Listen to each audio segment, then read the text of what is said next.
जरा सोचो दोस्तों, अगर भूतिया कहानी के किरदार तुम्हारे रियल लाइफ में आ जाए और वो तुम्हारे जान के पीछे पड़ जाए तो क्या होगा। कुछ ऐसा ही होता है हमारे आज की कहानी में। इस कहानी की शुरुआत होती है कार्तिका नाम की लड़की से। उससे मिलने के लिए उसकी एक फ्रेंड प्रिया आ जाती है। हम देख पाते हैं कि ये कोरोना का टाइम चल रहा है और अब वो दोनों घर से बाहर ज्यादा दूर नहीं जा सकती थी। अब घर में बैठकर कार्तिका बहुत बोर हो रही थी, इसीलिए प्रिया उसे कहती है, मेरे भाई की पुरानी लाइब्रेरी है, तुम वहाँ जाकर किताबें पढ़ सकती हो। अब ये सुनकर कार्तिका बहुत खुश हो जाती है क्योंकि उसे किताबें पढ़ना बहुत पसंद था। अगले ही दिन हम देखते हैं कि कार्तिका लाइब्रेरी में पहुँच जाती है और उसे वहाँ पर एक करुणगाप्यम नाम की भूतिया कहानी वाली किताब मिल जाती है। ये किताब देखने में भी बहुत खतरनाक थी और कार्तिका अब उसे पढ़ने लगती है। पहली कहानी का नाम था काली जुबान वाली औरत। इस कहानी में हम देखते हैं मीरा नाम की लड़की सीढ़ियों पर बैठकर रो रही थी। वहाँ पर शक्ति नाम का लड़का आता है और उससे पूछता है कि क्या हुआ। मीरा बताती है कि उसने इस बिल्डिंग में रूम लिया था, लेकिन जब वो सब सामान लेकर यहाँ पर आ गई है तो उसके मकान मालिक ने उसे घर देने से मना कर दिया है और मेरे फ्रेंड के पास भी जगह नहीं है, तो मैं क्या करूँ। शक्ति उसे कहता है, मेरे घर में 2 बेडरूम है, चाहो तो तुम मेरे साथ रह सकती हो। ये सुनकर मीरा बहुत खुश हो जाती है। अब वो इतनी ज्यादा खुश क्यों हो गई थी ये तो हमें कहानी में आगे पता चलेगा। अब अगले दिन सुबह मीरा उठती है और वो शक्ति से बातचीत कर रही थी। शक्ति उसे बताता है, हमारी बिल्डिंग में B13 में रहने वाले आदमी की मौत हो चुकी है और उसे उसकी वाइफ ने ही मारा है। ये सुनकर मीरा शॉक हो जाती है क्योंकि दोस्तों B13 में रहने वाला आदमी ही उसका मकान मालिक था।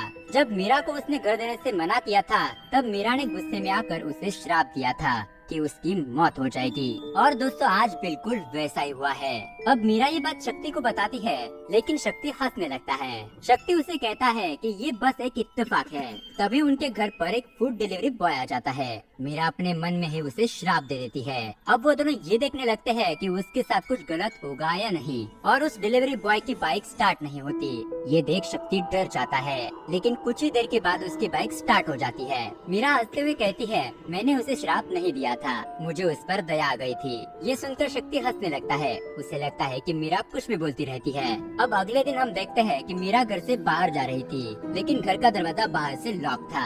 तभी घर पर शक्ति आ जाता है। मीरा उससे पूछती है, तुमने दरवाजा बाहर से क्यों बंद किया था। ये सुनकर शक्ति बहाने बनाने लगता है। कहता है कि वो गलती से लॉक हो गया होगा, अगली बार से ऐसा कुछ नहीं होगा। अब रात में मीरा की आँख खुलती है और वो देखती है कि शक्ति किसी की बॉडी को एक बैग में भरकर ले जा रहा है। ये नजारा देखकर मीरा की हालत खराब हो जाती है। अगले दिन जब शक्ति घर पर नहीं था तो मीरा उसके कमरे में चली जाती है। तभी उसे वहाँ पर एक लड़की की लाश दिखाई देती है। उसे देखकर वो डर के मारे कांप जाती है। तभी घर पर शक्ति आ जाता है और मीरा उसके सामने नॉर्मल रहने की कोशिश करती है, जैसा कि उसे कुछ भी पता नहीं है। अब मीरा उस घर से भागने की कोशिश करती है, लेकिन शक्ति उसे पकड़ लेता है। वो उसे बुरी तरीके से मारता है और एक कुर्सी पर बांध देता है। यहाँ पर हम देख पाते हैं कि शक्ति एक साइको किलर है और उसे ऐसा करने में मजा आता है। तभी हॉल से कुछ आवाज आने लगती है, इसलिए शक्ति देखने के लिए चला जाता है और हम देखते हैं कि हॉल में रखी हुई कुर्सी अपने आप ही मूव होने लगती है। ये देखकर वो थोड़ा घबरा जाता है और तभी अचानक उसे एक आदमी की आत्मा दिखाई देती है जिसको उसने मारा था।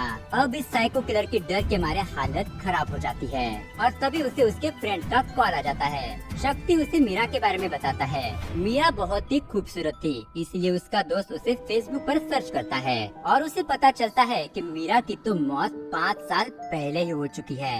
अब ये सब कुछ जानकर इस सीरियल किलर के तो पसीने छूट जाते हैं और वो घबराते हुए अंदर मीरा को देखने के लिए चला जाता है, लेकिन वहाँ पर मीरा नहीं होती। जी हाँ दोस्तों, मतलब मीरा एक आत्मा है। तभी हम देख पाते हैं कि मीरा की आत्मा शक्ति पर पीछे से हमला कर देती है और ये सीन यहीं पर कट हो जाता है। उसके बाद हम देखते हैं कि मीरा अपना सामान लेकर उस घर से बाहर जाने लगती है, यानी कि अगले शिकार की तलाश में। इसीलिए मैंने आपको कहा था कि मीरा इतनी खुश क्यों हो जाती है। और दोस्तों पहली कहानी यहीं पर खत्म हो जाती है। उसके बाद लाइब्रेरी में कार्तिका दूसरी कहानी पढ़ने लगती है। इस कहानी में हम देखते हैं कि एक यूट्यूबर एक्ट्रेस से मिलने के लिए आ जाता है। उस लड़की का नाम था काजल। और वो एक फिटनेस इन्फ्लुएंसर थी। लड़का उसके साथ वीडियो बनाना चाहता था कि वो इस लॉकडाउन में क्या क्या करती है। अब बहुत ज्यादा रिक्वेस्ट करने पर काजल मान जाती है।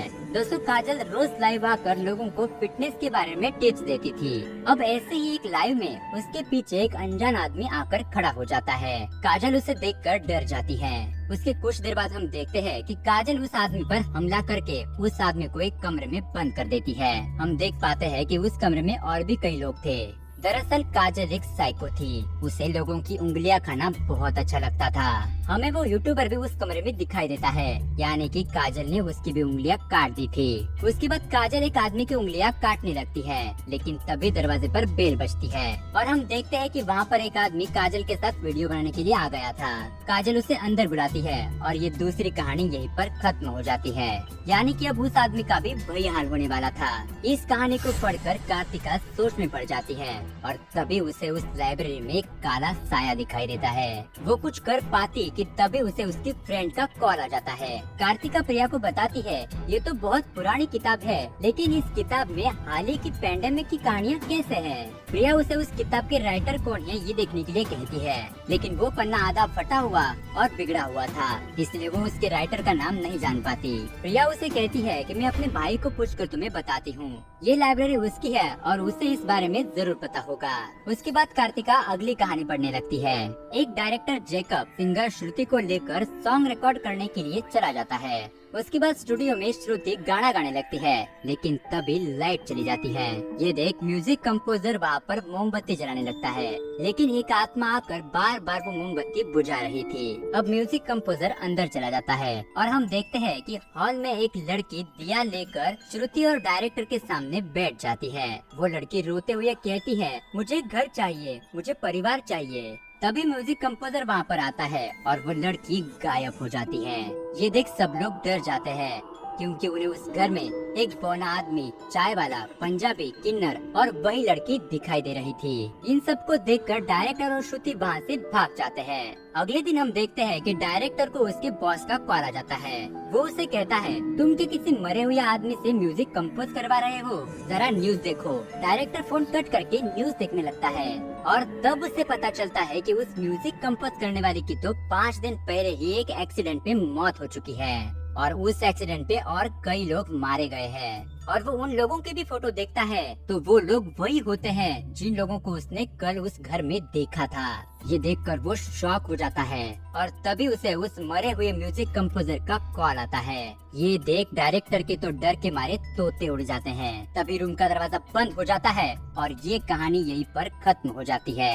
यहाँ लाइब्रेरी में कार्तिका भी डर जाती है, क्योंकि उसे वहाँ वही लड़की दिखाई देती है जो लड़की उस कहानी में दिया लेकर रो रही थी। उसके बाद उसे वो काजल भी दिखाई देती है जो उंगलियां काटकर खा जाती थी, लेकिन अगले ही पल में वो दोनों आत्मा गायब हो जाती है। अब कार्तिका इन लोगों के बारे में इंटरनेट पर सर्च करती है और उसे पता चलता है कि ये लोग हाल ही में मारे गए हैं, यानी कि ये सारी कहानियाँ सच थी। अब वो अगली कहानी पढ़ने लगती है।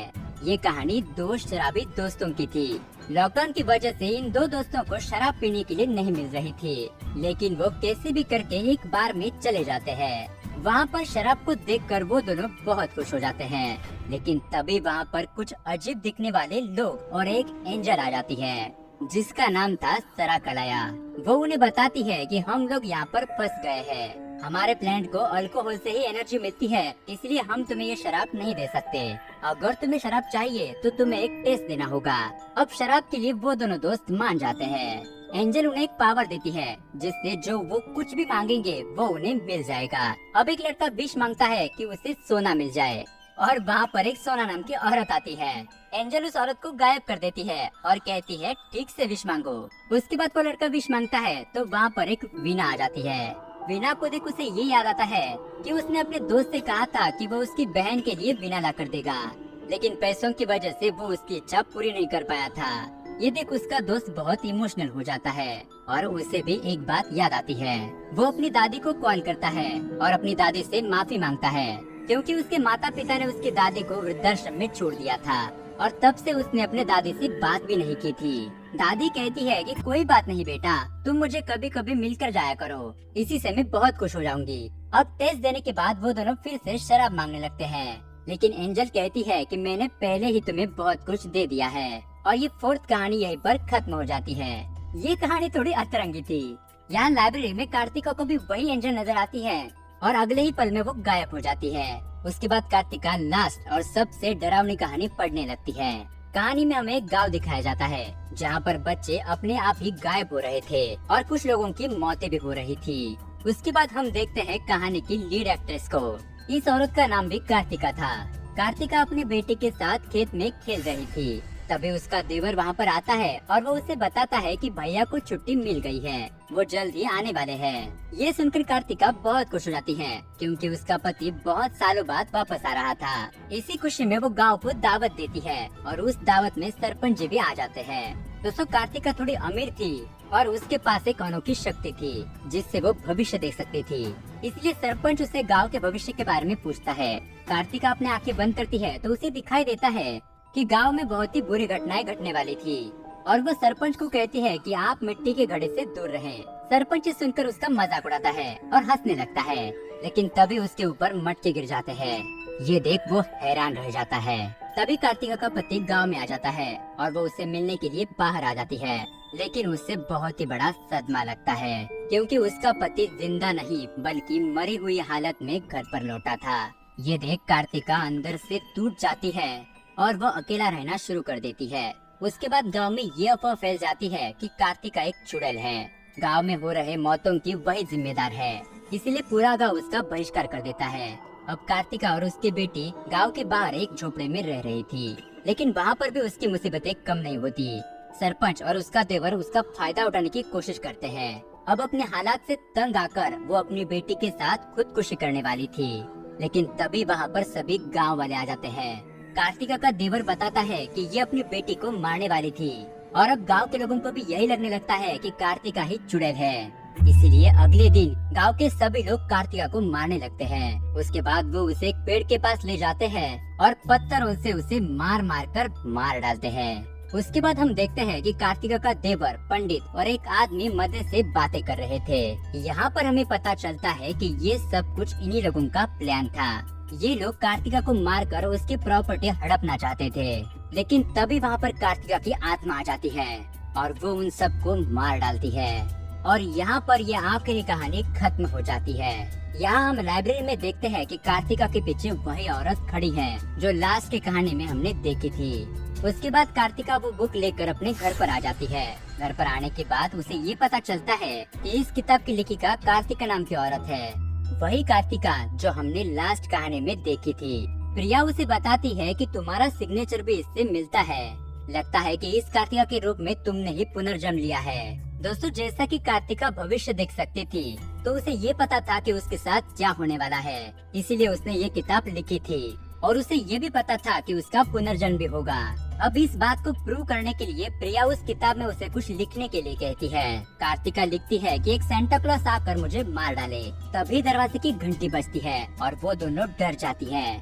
दरवाजा खोलने पर हम देखते हैं कि वहाँ पर प्रिया का भाई था जो कि प्रिया को लेने के लिए आया था और वो दोनों वहाँ से चले जाते हैं। कार्तिका दरवाजा बंद करती है और तभी वो घर में देखती है कि एक सेंटा उसे मारने के लिए आ गया था और कार्तिका उसे देखकर डर के मारे कांप जाती है। यानी कि पुनर्जन्म वाली बात सच थी। और दोस्तों, टू बी कंटिन्यू ऐसा लिखा हुआ आता है और ये मूवी यहीं पर खत्म हो जाती है। तो दोस्तों, इन 5 कहानियों में से आपको कौन सी कहानी बहुत पसंद आई हमें कमेंट करके जरूर बताइएगा। और ऐसे ही अमेजिंग मूवी एक्सप्लेनेशन देखने के लिए अभी हमारे चैनल को सब्सक्राइब करें। मिलते हैं अगले वीडियो में, तब तक के लिए